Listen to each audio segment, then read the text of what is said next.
Hey, how everybody doing? This is Free back at you. 40 minutes with 40. And like I said, we have a special mental health edition today. Mental health is a serious situation. It's probably one of the most important things that we deal with in incarceration because the physical part is basically getting up, walking around. But if your mind is not right, then everything is difficult. So I do have a special guest with me today, my man Mitch. He's here at Pocahontas with me. I talked to him a little while ago. I said, look, man, I want to get on here and talk about mental health, how it affects you, what can DOC do better. This is our third mental health special. We did two prior, one when I was at Greenville, one when I was at River North. The director and the deputy director is gone now, so we're doing this now for Director Walters, Deputy Director Beasley, also Governor Spanberg, everyone who listens to the show. So I'm going to let Mitch introduce himself, tell you a little bit about himself, how long he's been incarcerated, and we'll go from there. Hello, this is Mitch. I'm up here with Main Man Free here at Pocahontas, and I'd like to talk about my mental health. I've been locked up for 20 years, give or take a little bit. As I'm getting older, I'm 49 years old. My mental health has slowly started to get a little bit worse as my age gets up there, and being in these mountains, these high level institutions for all these years, they really don't give us a lot of leeway to make ourselves feel better, because pretty much they leave it on to us to fix our own mental health. I used to see the mental health doctor a few years ago. I haven't been taking any meds in a while, and it was when I was at Augusta, that was for by recommendation of them to stop taking the meds, which I probably shouldn't have done. That it has led to making it worse. And now that they've killed the after 6 p.m. wreck, and we're locked down in the cell from 4 p.m. on out, that has made it really rough on me, and I'm sure it probably has everybody else that's stuck in the box for so long like that till breakfast time in the a.m.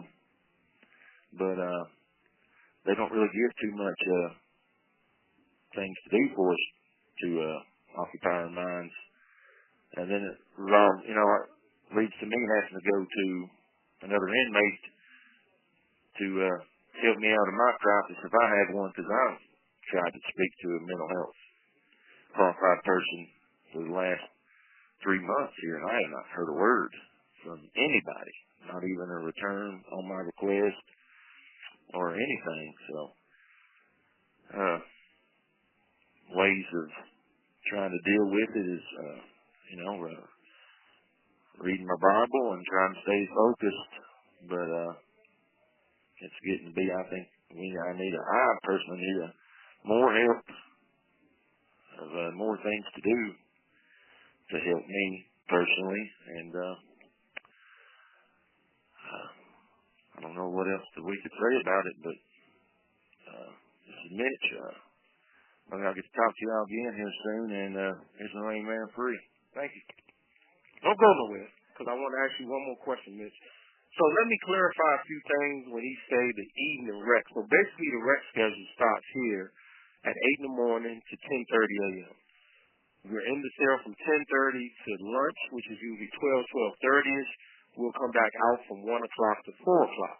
So that's 2.5 hours in the morning, 3 hours in the afternoon. So that comes up to 5.5 hours. So from 4 in the afternoon till the following morning at 8 o'clock, you're in the cell, with the exception of you can get out, get some medication for 2 seconds, you're back in the cell. So I wanted to clarify what Mitch said about being in the box. That is a long time to be in the cell. Now, Mitch, let me ask you something. If you had 2 things that DOC can do right now to change mental health, to make it better, whether it's more programs, mental health counselors, jobs, whatever that may be, give us 2 things that if Director Walters is listening right now, can you give the director, the deputy director, two things that they can enact right now that will drastically change the mental health in Virginia DOC? I think two things would be they should invoke more of the group meetings, daily group meetings. They have little programs here where you can talk to somebody, but it doesn't really. That's not sometimes I want to feel like talking to those people, and seeing the doctor more. The doctor should be more on at hand, or a qualified person when you do have a crisis. Like me, I've been trying to speak to one for 3 months, and just doesn't work. But I rely a lot on my friends in here, and as an everyday struggle in here to keep my sanity. But after the 4 o'clock in the box, they call it, that's getting to be a little bit rough after all these years of getting to get out and going out to evening rec. Getting to get outside after 6 p.m. and seeing the sun go down in the day and breathe the fresh air.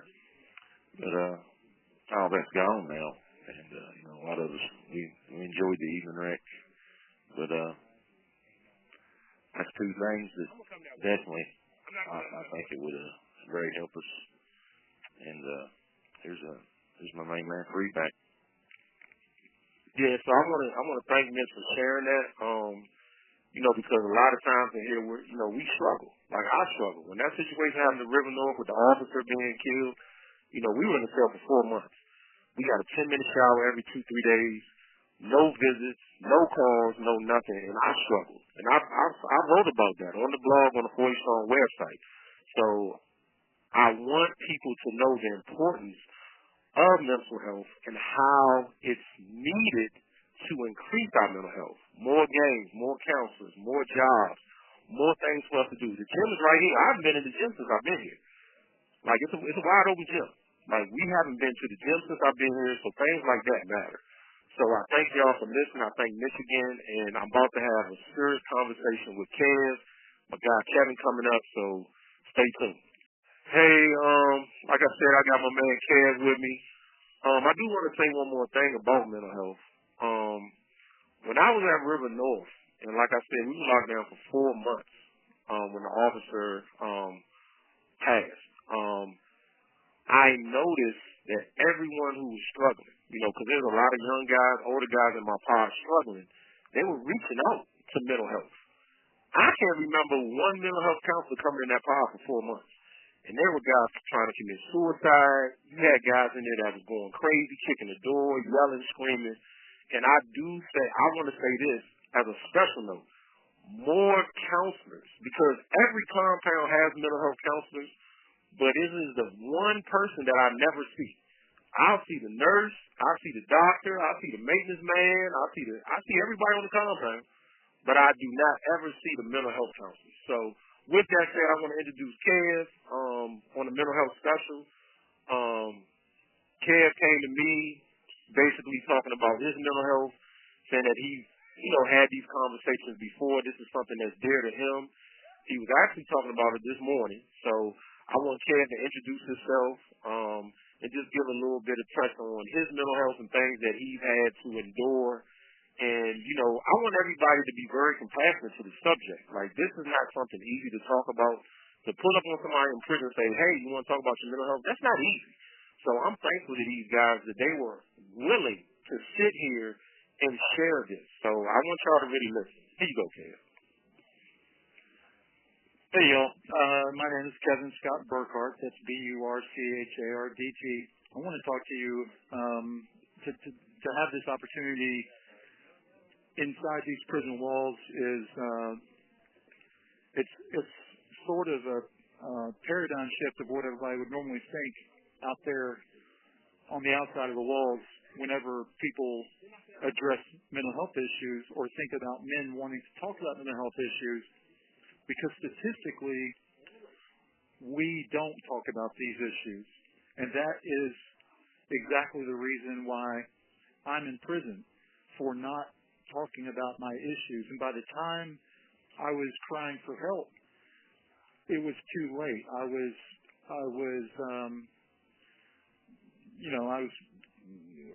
burglarizing houses and committing robberies in 19 different jurisdictions in Virginia, and it was for no reason. I was a prominent business owner. My wife was a PharmD. She's a doctorate in pharmacy. I had no reason to do what I did. But fast forward, in all the years since then, I was arrested in 2012, and I spent a decade and some change at Sussex 1 State Prison. And I've tried to say that I'm proactive about mental health for years, but proactivity for those of us in prison, all that means is taking our medication. We want to be more proactive with our mental health. We want group therapy. We want to lean on each other. That's something that to me is also kind of crazy, is that we as convicts lean on each other when it comes to mental health stuff, because really when it comes to mental health speaking, that's looked upon as a weakness. And in these walls, weaknesses are exploited. So we don't like to lean on each other too much for that kind of stuff. Or you would think that we wouldn't lean on each other for that kind of stuff. So let me just give you one example, and then I'll quickly talk about what I think is the best route forward for best success. January 3rd of last year, 2025, I hung myself off of the second tier at Sussex 1, and it was all over the news in that area, because the mental health clinicians at Sussex, they took me off my mental health medication for zero reasons. They just screwed up some paperwork, is all it boiled down to, and I was off my meds, and I was crying for help. Literally, sometimes in tears, crying for help for days and weeks as I planned this suicide. I came out of it with just a broken back, but moving forward, what this system needs, and I think what every system needs, is more resources and higher checks and balances, because the clinicians that are in charge of the mental health, in any of the goings on, they're saying that they're performing certain duties, but they don't have anybody to check behind them. They don't have a board, or they don't have staff to check behind them. So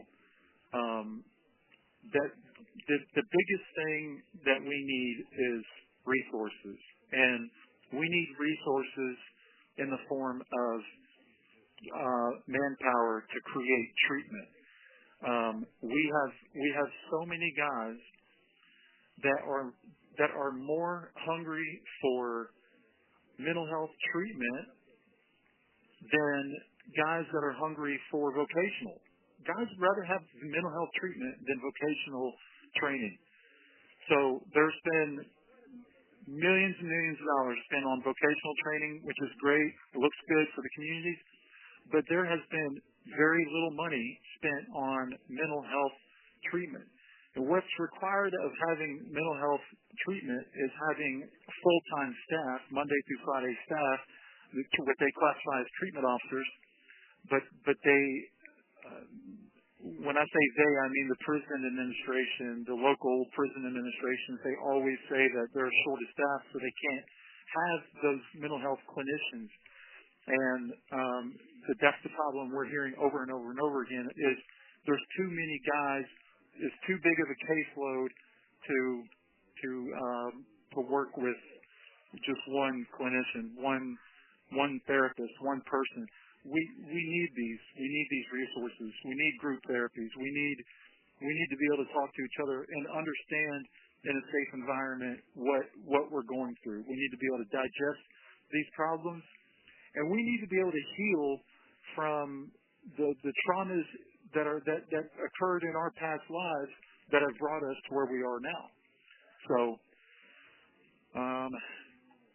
I tried to make that as clear, as concise as I could. And yeah, Kev, I want to thank you for that, man. That was beautiful, man. And I mean, to share that, you know, even about the suicide, I'm sorry about that. I never knew that. We've talked several times, so I'm sorry that you had to go through that. No problem. But I just want everyone that's listening to know that these are real stories, and these are not anomalies. You have people all throughout prisons here, Pocahontas, Sussex One, King Mountain, River North that are struggling, that are waking up every day not sure of how to get through that day. Their mental health is fading. They don't know who to talk to. Some people don't have family. Some people, everyone is gone. So what do you do? So I want to ask Kev now, if you had to give some advice to someone who's struggling, being that you had struggles, and there's a person out there listening, there's a family who could let their loved one listen to this call this afternoon, and it may inspire them to hold on and to keep going. What would you give? What advice would you give a person who's struggling with their own mental health to let them push through another day? Yeah, absolutely. If you're struggling, or if you know somebody that's struggling, the number one biggest thing is not isolating. The biggest thing, the number one thing, is to talk. It's a 4-letter word, T-A-L-K, talk. And, you know, maybe we need to come up with an acronym for talk. Free? What do you think? We need to come up with an acronym for talk. That's what we need to do. Talk. You know, T-A-L-K. We need to come up with it. But that's the number one thing. If you're struggling, talk. Doesn't matter who you talk to. Grab somebody. Tell them what your struggles are. I want to thank you, man. I want to thank Kevin and Mitch again. That was great. That was great information. I just finished talking to Mitch. We're all just standing here together, unified on this. And he was saying, again, the isolation. Like, when you put someone in the cell at 4 in the afternoon, and you're saying, okay, see you tomorrow 8 in the morning, that's tough. Now, I know there's a staff shortage, but there has to be a way that this can be fixed to where we can come out in the evening from 7 to 9 just to come back out again. 4 o'clock to 8 o'clock, that's 14 hours. Well, that's 16 hours. Excuse me, that's 16 hours of continuous time that we're spending in the cell. You have guys who don't have a TV.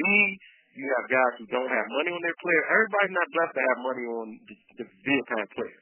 So we have to be mindful that prolonged time in the cell is the biggest catapult to mental health. The second thing I want to touch on again before we leave is presence, mental health counselor presence. Let's get these people in the building. Like, we need to see somebody. Like, some guys are not comfortable talking to me. They might be not comfortable talking to Kev or Mitch.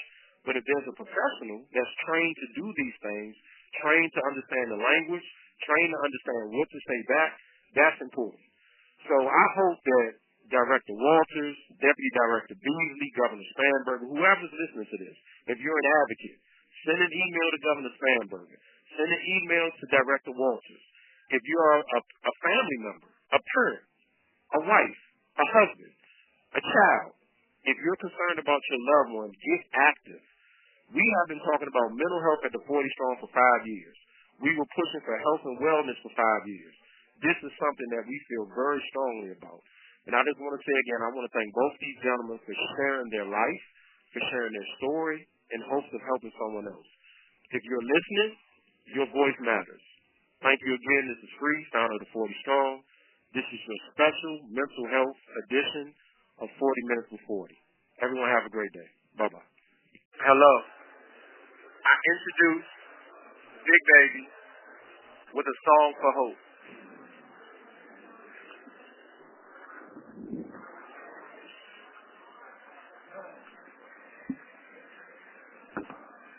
Why does it seem the ones we love much more. Smile in my face, my love they will ignore. The pain that it caused will never be described. Time to stand tall and move on with your life. So it seems the shadows will not ever leave. So the sun is shining bright, and it's so you cannot see, and the pain deep down inside you pray will soon go away. But just when you give in, the sun will shine again. I can, I will, I must, I shall survive.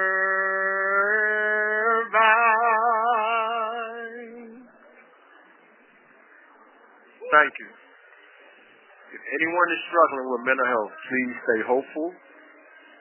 Please stay encouraged. From the 40 song, We Love You. Thank you for using GTL.